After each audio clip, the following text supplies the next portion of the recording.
Kristo Mwami, twese wacunguye ukadukura mu bucakara ukatugira abami n'abamikazi, turakwibotse twe n'abacu bose, uzahora uri umwami wacu ubuziraherezo. Singizwa, taramirwa, hundwa impundu, shengererwa, vugirizwa ingoma.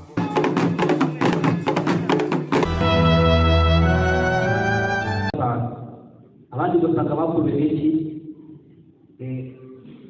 nibuka niba muri paruwasi ya Rutongo ari umusaza akundaga amafaranga akunda ibintu. Nuko umunsi umwe umusaza baravuga ngo yapfuye. Umusaza yarafite abasore bagera kuri 5, yapfuye na saa 12 bahita bavuga ngo umusaza tubarajya kumushyingura. Kandi umugezi ugeze wanda ari kubona cyatuvuga ngo umubyeyi atinda mu nzu. Ubundi umubyeyi atinda mu nzu siko bigenda. Iyo kumushyingura usanga bagiye gushyiramo ikote ryo muri seriketi, utwo twose bagenda bakoze batugaragaza ko bakigize bake bakimukunze. None yapfuye saa 9 saa 10 batavuga ngo bagiye gushyingura. Baraza kuri paruwasi bakibuka nyuma ya korona gatoya. Basubiraga mu rugo, noneho bagerageza ndabaza n'ibyo wemeje kuri musaza yapfuye. Twabonye padiri rwose yapfuye, na seriketi bari bayizanye rwose aho ngaho. Serikali bakubise bagahonahona n'izo muri kino gihe tugeze muri bigoye. Ndetse byemezo zikora twese twabibonye. None amwitegereza avuga ati ngo yakwite muganga se wabyemeshe nta n'umwe.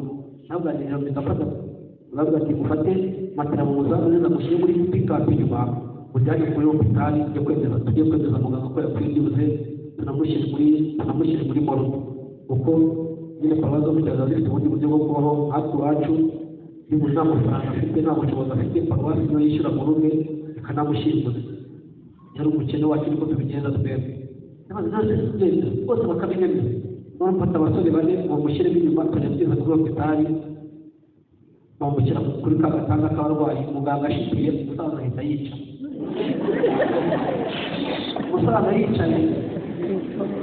Umusaza yicaye noneho muganga atangira kuvuga ati aho rero genda umuganirize padiri mubwire ukuntu biri bugende. Kandi rero muze urupfu ibyaha kandi bari bagiye no kugushyingura.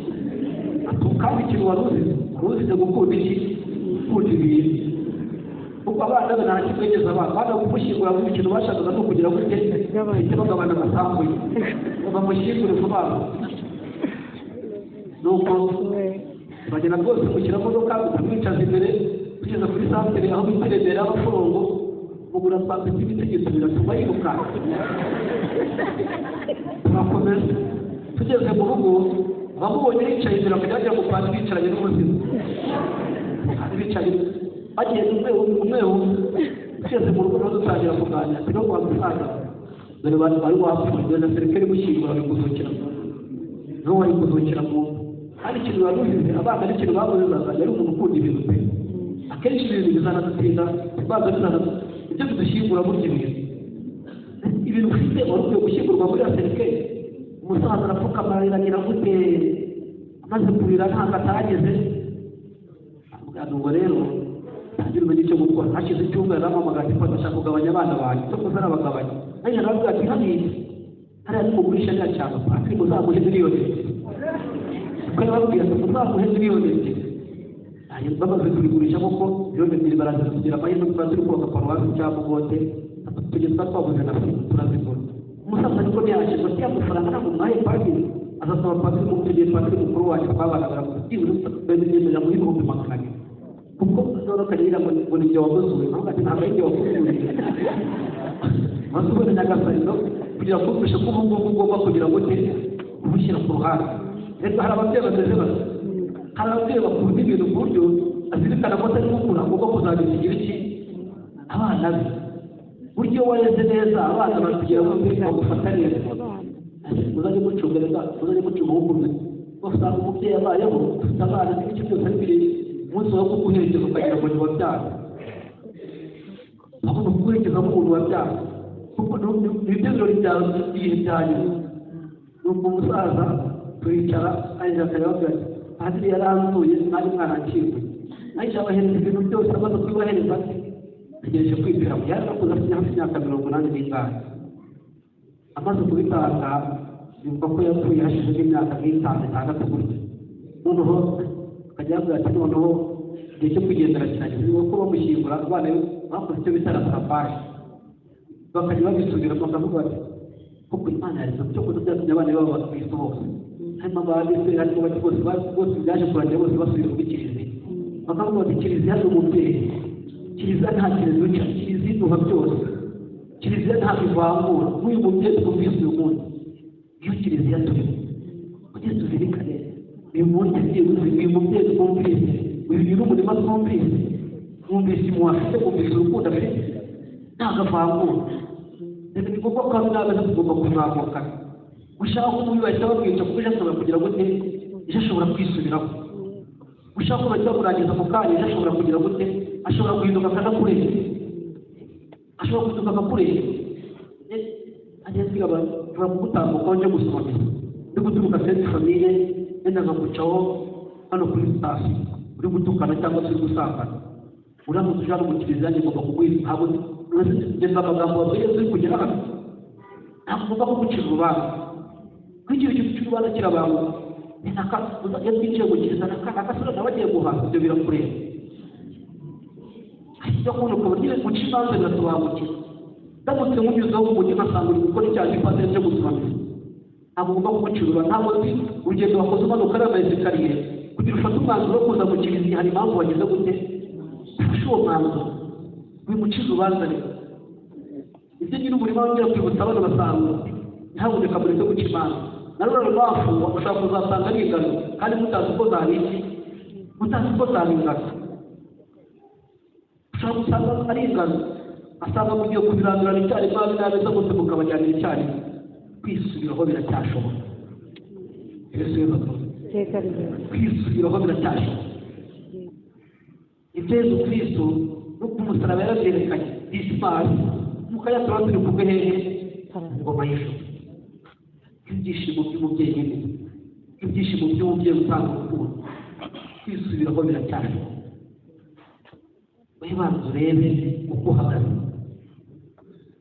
niba bivuga ngo banegurana baterura banegitiro uretse kunegura mugenzi wawe kuko ejo ushobora gusanga gutanze iki ejo yagusanga ubwo butagatifu turi kurwanya uko bwije n'uko bukeye kurode wabona bwije si wowe uyu munsi uko Yesu Kristo urengeragira gute Yesu arabohora impuhwe z'Imana zitambutsa imanza zacu impuhwe z'Imana zitambutsa icyo twibwira niyo mpamvu dusomera umuntu bisaba utaby'Imana impuhwe z'Imana mushyira mu mpuhwe z'Imana tuzirikana impuhwe z'Imana mujya muzizirikana ujye uzirikana impuhwe z'Imana ibyo wakora byose bazagucira imanza bagire utari kuze witukamira hano bwa Yesu n'ibiki iki impuhwe zawe abazagucira imanza ujye bari kubibonera utari kuyezu n'ibiki impuhwe zawe izigira impuhwe z'Imana uhura wiringira impuhwe z'Imana wigira ubwoba uzatuka uko wagiye ntungane kuko uko uzatumuka imbere y'abantu n'iki banditse umunyabyaha nyagasani bavandimwe muri kino cyumweru aduha izo mbaraga zo kongera kwisuzuma umukristo cyangwa umukristo n'umenya gupfukama upfukamire Yesu upfukamire Yesu turi kwiga teolojiya tuvuga ngo teolojiya twiga dupfukama teolojiya no gupfukama kumenya Imana no gupfukama upfukamira Yesu ushaka kuvuga ati Yesu no kumumenya ntabwo bivuga ati Yesu urunyigishe urunyereke impuhwe zawe zirahagije urume igisubizo mu buzima mbayeho urumbere byose cyangwa byose wirukira humura bizarangira icyumweru bavandimwe mucyo dusabe nyagasani yongere aduhe izo mbaraga yongere aduhe ko ubwiza bwa mbere umwiza abe wa wundi turata abe wa wundi dusingiza kandi tuzirikane ko ibyiza byose ngo biturukaho nyagasani ibyiza byose bituruka kuri Uhoraho ibyiza byose bituruka kuri mugenzi wanjye uriho mugenzi wawe mucira urubanza uriho mugenzi wawe mucire mutunge intoki kuko nawe ejo bashobora kugira bate bashobora kuzigutunga iminsi mibiri myiza nawe wicuraho ubundi ni umugani wa kinyarwanda. uyu munsi ni jyewe, ejo ni nde, ejo ni wowe. dusingiza Imana kuko idukunda, dusingiza Imana yaduhaye uyu munsi, dusingiza Imana yaduhaye ibyishimo, maze mu gukura kwacu, kubana n'abandi kwacu hato tutazava aho ngaho twibwiranye impamvu n'iki n'ingano. abeza n'ababi turagendana, ariko saba Nyagasani amuha amaso. Nyagasani nzamenya umubi gusa nzamenya mwiza. nawe ushobora gusanga uri mubi imbere y'abandi, ushobora gusanga uri mwiza imbere y'abandi. dupfukamira Yesu, dupfukamira Imana. dupfukamira Imana bizatugera, dupfukamira Imana bizadushimisha. twese yumva ko imbere ya Nyagasani buri wese buri wese arihariye imbere ya Nyagasani. mujye muzirikana ko urihariye, uri igisigizo cy'Imana. ibyo wapfukamiye Imana uri igisigizo cy'Imana. uribuka covid ahantu yari tugeze, murabyibuka abantu bose batangiye kwiheba. ejo bundi hakaza gufunga insengero, murabyibuka. ibyo byose Nyagasani mukura bikuraho. kandi tugasanga dufite abasenyeri kiliziya naho uri murongo ugira ni ugutuza kandi tukabiha iki, tukabiha igihe. ibuka korona ikiragera, muri korona hari ukuntu twajyaga gusura abantu mu ngo tukagira dute, nuko bafunguye paruwasi yacu bayifunguye, nabo muri icyo gihe bayifunguye. nibuka ko ndi mu rugendo nari tugiye gusura abakirisitu umuryango remezo, uhura n'abantu bari bavuye gusenga mu rusengero rwabo rwa ADEPR. noneho turamuza aho dufite pari niba uvuye gusura abakirisitu abapasiteri bacu bakaba batadusura. hagati rero ibyo ntabwo bindeba, abapasiteri byanyu ntabwo bindeba. namwe iyo mbabona bari kuko nasuraga abantu bose, kuko wari umuntu wese wabaga unyene. nuko bafunguye paruwasi ubundi bafunguye mbere, bamaze kuyifungura baraza bati tuzaze gusenga tuzaze. nibuka ko misa ya mbere njye wayisoma. mbere yo gutangira misa twatumanye tutajya ku kiliziya, aravuga ati rero mbere yo gutangira misa reka mbanze mfukame mu buryo nzakuramutsa Mariya, twese dutangire misa twishimye. nuko ndapfukama, maze gupfukama kuri aritari bambuye nzakuramutsa Mariya. turatangira turasanza avuga ati nanjye ndi umunyabyaha mu nzari. noneho turatangira abadeperi baradusohotse hanze bagira amatsiko yo kumbaza ibibazo. uwa mbere mu kibazo yabajije Stefani ko twaje gusimburiza tunabashyize kuki mutaduhagurukije. ntabwo ati reka da ku kiliziya mwese twese tuba turi abaki, tuba turi aba nanjye twakira ubuvugizi buri ibi kuko bisabye kuvugiza muri Franco cyangwa kombo. twese twahamagawe n'iki Imana. hano nta mushyitsi ugomba kuba hano urwaye, hano ni kwa Yesu.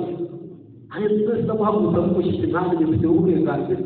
twese nk'umuntu tuzuba dufite muri paruwasi akaba agiye bitangiza giti cyangwa zizwe. kuko igihe waje gusenga nta mushyitsi kwa Yesu. noneho ndaraba twese pani kuko ntabwo ngifuza ngo tugupfukamire, upfukame tugusabire ngo nawe uri umunyabyaha. kuko nibyo atereka twese turi abanyabyaha gusa dukeneye impuhwe z'iki z'Imana.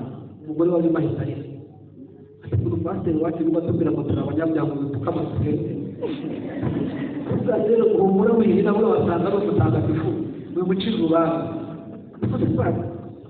ibaze niba pasiteri avuga ko ari umunyabyaha, pasiteri akavuga ko ari iki, avuga ati burya wasanga ari umutagatifu. uwo mugore yahise agira pe uwa gatatu tuzagaruke gusenga. ati muhumure uzagaruke gusenga rwose, uzagaruke. ati noneho wakarangira ati nakuze nzi ko mu kiliziya ari kwa shitani. kuko nubwo ubwa mbere yaciye mu kiliziya, ni ubwa mbere rwaciye mu kiliziya bakabona gusa tugenda mu buzima bwe. nakuze nzi ko ari kwa shitani. ati none nabonye ukuntu bigenda numva nishimye, usanga koko n'ibintu mukora nkasanga birasobanutse neza. ati umuntu nakuze wabwira ko n'ujya mu kiliziya uzaba ugiye kwa shitani.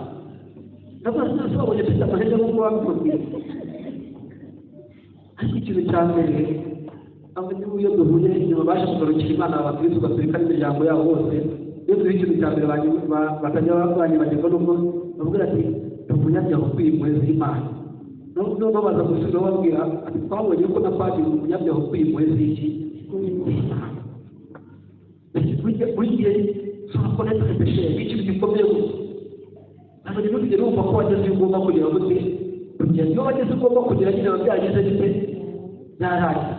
ariko iyo utaragerayo uba upfukamye ugenda uhora ushakisha ibyo mutangirwa munsi yavuga nyagasani nagushakashatse ngira he buri gihe uhora ushakisha ese ugeze aho ushakisha kristo yesu akoze ugeze aho ushakisha uhagaze ushakisha nyagasani yesu n'abanyarwanda